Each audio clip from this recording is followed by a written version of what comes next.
piecewise functions. Number one, you got two pieces of functions and you got to match from the box which of these match. So this is what you got to pay attention to right here. This describes the boundary line. So it looks like the boundary line is at the same spot on both of them. So the boundary line is at the x-axis, so this axis right here, and is both on the x at -1. So here's your boundary line for both those pieces. So it looks like one of the pieces is on the left side of the boundary and one of the pieces is on the right side of the boundary. So let's see, this is x is less than a -1, and that's anything smaller than -1. So -1 smaller would be going towards -infinity. So this piece right here is the top one, and this is anything greater than or equal to the boundary. So this guy right here, greater than the boundary, would be 1, 2, 3, 4 towards +infinity. So this guy goes there, and you got to get him in the right spot. You can't mix those up. That's the most important part. Okay, now the guy on the left side of the boundary, this one has 0 slope, so up and over, rise and run, there's nothing. It's 0 slope, and if it were to go forever this way, it would go through the y-axis at a -3. So the equation is y equals a -3, and there's no slope. So -3, that's this guy right here, -3. Okay, now this one right here is linear, and a linear model is y equals mx plus b. So you need to find the slope and you need to find the b. The b is this, what we just found. It's where it intercepts the y-axis. So the b, this line crosses the y-axis right there at 1, 2, 3. So the b is 3. The m, the slope, that's rise over run. So from this dot to this dot, I go over 1 and up 2. So the rise would be 2 and the run would be 1. And 2 over 1 is the same thing as 2. So my function would be y equals 2x plus 3. And that's this guy right here, 2x plus 3. And that is correct. Next one. Okay, now you're given 3 pieces, and you got to graph them yourself.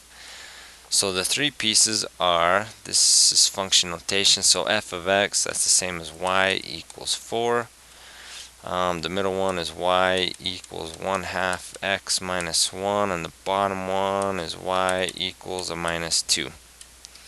Okay, so the top and the bottom are easy to graph because there's 0 slope. The m and the b, let's try and find the m and the b, m and the b. Okay, this one has an x, so the m is this guy. M is 1/2, b is the number, -1. The bottom one and the top one both do not have the x, so the slope is 0. The b would be 4, and this b would be a -2. So if you're going to graph this top one, it goes through the y-axis at 4. So clear up here at 4, 1, 2, 3, 4. You have a line with 0 slope. So it's horizontal, it's totally flat, and it goes forever in both directions. But this tells you that you're only going to graph a piece of it. So we're going to figure out which piece they want. So on the x-axis, the x number line, come over here at a -2, -2, and there's your boundary. So you're going to keep either the piece to the left of the boundary line or the piece to the right. And this says x is anything smaller than -2. That's less than. and less than, smaller than a -2 would be a -3, a -4, and -5. You're going to the left, you're going towards negative infinity, and it does not touch the boundary line. So you've got to circle the boundary line, and you need to keep it empty because it is not equal to the boundary line. It's anything smaller than the boundary line. So I've got to erase this piece right here. Okay, let's do the bottom piece. The bottom piece, y equals -2, so come down here at -2, 1, 2, and there's 0 slope, so it's going to go through there forever. Now let's figure out where its boundary is. Its boundary is x is greater than 2. So on the x at 2, here is 2 right here. There's the boundary. Okay. And you're going to keep anything greater than 2, so anything on the right side of 2. So you have got to erase everything on the left, and it touches the boundary. No, it does not. So you gotta have a circle empty. Okay, now the middle one. Let's do the middle. The middle one, you start right here. Your B, your y-intercept is at a -1, so come down a -1, put a dot, and your slope will give you some more dots. Up 1 over 2, up 1 over 2, up 1 over 2, up 1 over 2, down 1, left 2, down 1, left 2. So your line goes something like that. Okay, now let's look at its boundary. Okay, its boundaries are the same. So the left is -2, which we've already got, and the right is 2, which we've already got, and this is in the middle of those two boundaries. So it's bigger than a -2, but it's smaller than 2, and it's equal to. So you have got to circle the boundary and shade it in, circle the boundary, shade it in, and then we need to erase anything outside the boundaries because this is just kept in between the two boundaries. Okay, that's it. Number 3, a graph of the function f of x. So this is f of x. It looks like it's a quadratic, and that's probably the parent function. So the parent function is just regular x squared.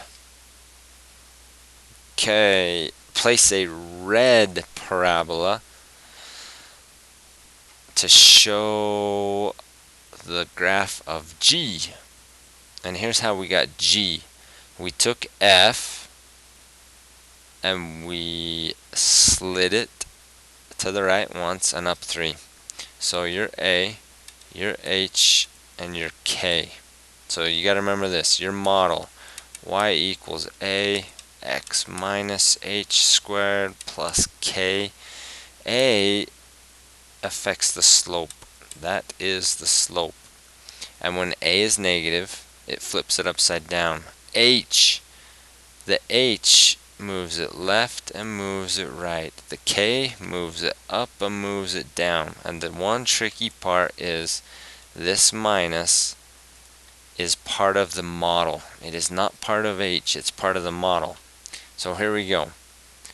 For a, okay, this minus is part of the equation. It is not part of the 1. So the 1 is my h, the k is my 3, and the a, you're not changing the slope, so your slope's going to stay the same. So h is 1, h is left and right, and because it's a +1, you're going to go right 1, up 3, and there is your new vertex. B. Okay, B, let's find the a, the h, the k. Now this is a negative, so your A is a -1. Your H, this is actually x minus a -2. So your H, because there's got to be a minus in the model, your H is a -2, and your K is nothing.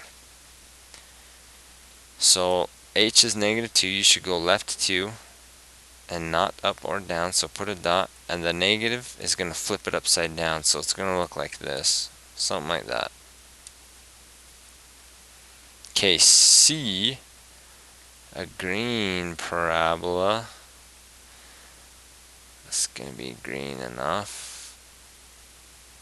Okay, here we go. Your A is 1. Your H is not 2. Because it's really got to be x minus a -2. That is a -2. Your H is a -2. And your K is a -2. So you should go left 2. You should go down 2. And it's not flipped upside down, so it looks just like that.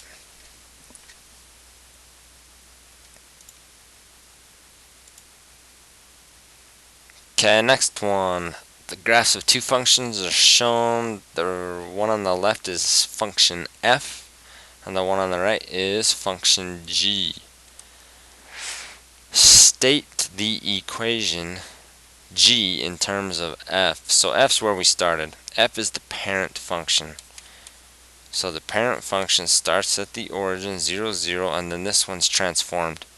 And it looks like all they did was copy and paste, and they slid it to the right. 1, 2, 3, they slid it to the right 4 times. So G is F slid to the right 4 times. But here's how you gotta say it. So that's the English. Here's how you gotta do it in math. G is equal to F slid to the right. That's your H. So remember, here's your model. Y equals A x minus H plus K. So you're going to take F and you are going to slide it to the right. So we got X.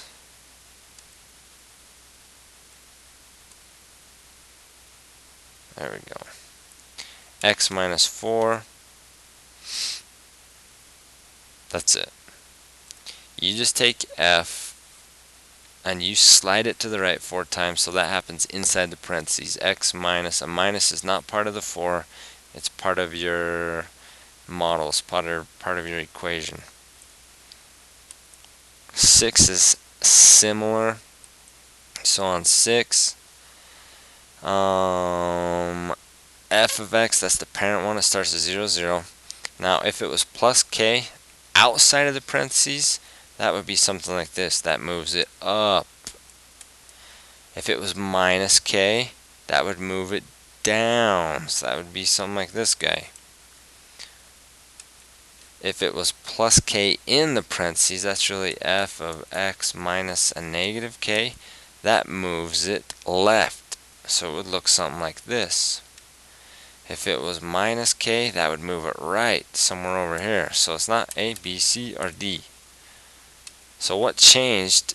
The location did not change. It stayed still at 0, 0, but the slope changed. So the slope changed. It's not F, because that negative would flip it upside down, so it would look something like this. So it is E. What they did was they changed the slope, and that is this, ax minus h squared plus k. If you times something in the front, that is the slope. That changes how wide or steep the graph opens up. Okay, 7 you can't see maybe, but this is a dotted line, and that's a big deal. So because of the V shape, I know that it's absolute value.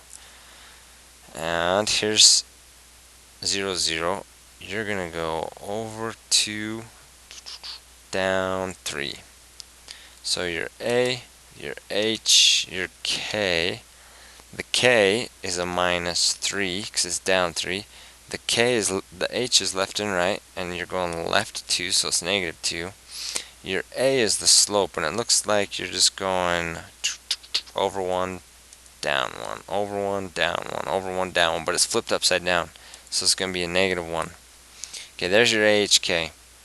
So your inequality, so it's not an equation, you got to use one of these: less than, greater than, less than, equal to, greater than, equal to. Because of the V, it's absolute value, so it's going to be x minus, there's got to be a minus in the model. Your H is a minus 2, your K is a minus 3, so that's really a plus. And then it's shaded everything above, so that's greater than. And it's a dotted line, so it is only greater than. It is not greater than or equal to. If it was a solid line, then it would be greater than or equal to. So this is it right here. That's your answer. The next one, number 8. You're given a function f, and here's what you need to do. You need to transform it. You need to slide it down 5 times and right twice. So f, if you maybe sketch yourself a little picture of where it is right now, there's 0, 0. F, your A, looks like you're not timesing it by anything, so your A is just a 1. Your H is a minus 3, and your K is a minus 2. So right now it is parked left 3, down 2, and it looks like it opens up. So something like that. Now if you're going to slide it down 5 times, you're going to go 1, 2, 3, 4, 5. And then to the right twice, 1, 2. Maybe it looks something like this. So here we go. It was already down 2, and you're going to go down 5 more. So your new K is at a minus 7. The A still is at 1. It didn't change. Your H, okay, it was left 3. But you slid it right twice, so you only go left once. So your equation is y equals 1, you don't need to put the 1, x minus a negative 1 squared minus 7. And that is the same thing as plus 1. Okay.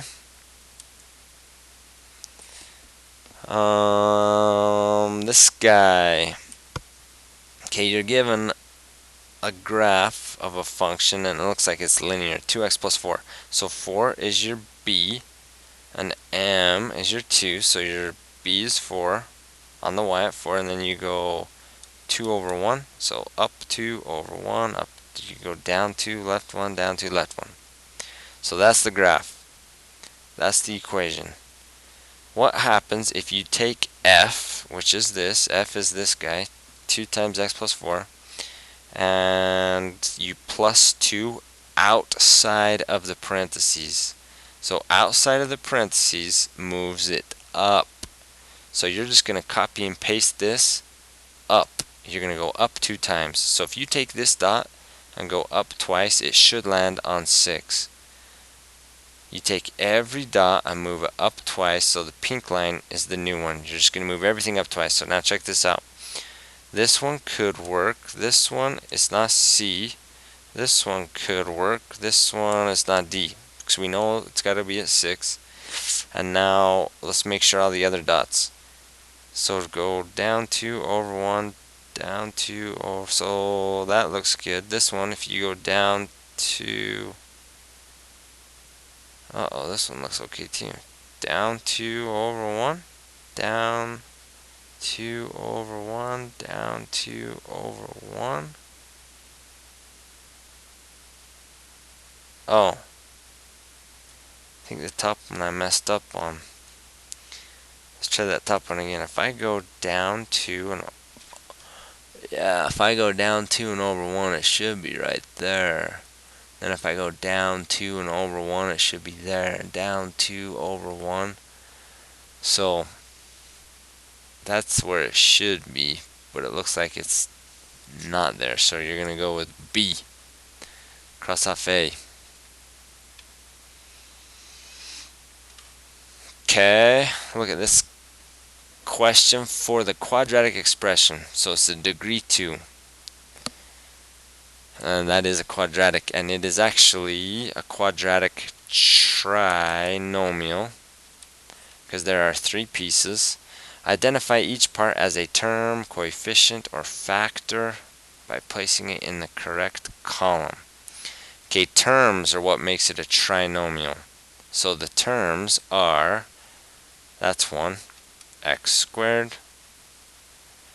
This is a term, a minus 2x. So this guy, minus 2x, and a minus 35. Minus 35. So there are your terms. You got 3 terms. Okay. What's next? Coefficient. Okay, coefficient is how many you've got. So of the x squareds, you only have 1. So 1 is a coefficient. Of the x's, you have a minus 2. So you can cross that one off. And this, the minus 35, that is 1s. And that's called, the 1s is not a coefficient, it is a constant. So the number all by itself is how many 1s you've got, and that is what we call a constant. So those are the only 2 coefficients. The coefficients are how many variables you've got. Okay, now the next part is a factor. Okay, now factor, remember this, factor is what you times together. So if you rewrite this, if you factor this, if you change this to a times problem, it is going to be what times this to give you x squared, that's x and x. What multiplies to give a minus 35 but adds to give a minus 2. So that'd be a minus 7 and a plus 5. So if you change this to a times problem, if you look at its factors are x minus 7, that's one of them, and x plus 5, that's the other one. So the only thing we didn't use is x plus 3. Okay. Okay, this is a similar kind of question. Look at the expression 3x squared minus 2y plus 5 plus 4 times x minus 1 to identify its elements. Then draw 4 lines with the connect tool to match. So here we go. So you got 4 choices. 1, 2, 3, 4, and you got to match them up with these 4. So we're going to draw lines. Okay, coefficient is 3 is 1, a minus 2 is 1, 5 is not. So a coefficient is, we're going to go hit the 3. Constant, that's how many 1s you've got. 5 could work. 5's a constant, that's how many 1s you got. Factor. Okay, a factor, these are your factors. This is 4 times x minus 1. So factors are what you times together. So that 4 is a factor, and the x minus 1 is a factor. So the factors are what you times together. So the x minus 1 is a factor. Term is 3x squared. So that's not too bad. Okay, now we're getting into some of our more recent stuff. So it looks like some long division. So Linda divides the function shown. So this is a function. She's going to divide it by x minus 3. The remainder can be found by evaluating. Okay, so this is your remainder theorem. So you can find the remainder real quick. Instead of doing the long division, if you look at what you're dividing by, since you're dividing by x minus 3, if you just evaluate the function at 3, so I'm going to take 3 and I'm going to plug it into my function there, there, and there. Everywhere there's an x. So anywhere there's an x, you're going to swap in a 3. Now, so you got to put a 3 here. Because this is x minus 3, you do a positive 3. You do the opposite. It's kind of like the minus is not part of the number, it's part of the model. So I'm going to do 2. Anywhere there is an x, put parentheses. 3 parentheses cubed minus 3 parentheses. Instead of x, put a 3 parentheses squared minus 3 parentheses 3 plus 6. Now you can type this in your calculator and hit enter. So type it all in, hit enter, or you can work it out piece by piece. 3, you gotta do exponents first. So 3 cubed is 3 times 3 times 3. That's 27. 27 times 2 is 54. 3 squared is 3 times 3. That's 9. 9 times a minus 3 is a minus 27. A minus 3 times 3 is a minus 9 plus 6. So now 54 minus 27 minus 9 plus 6. The remainder is 24.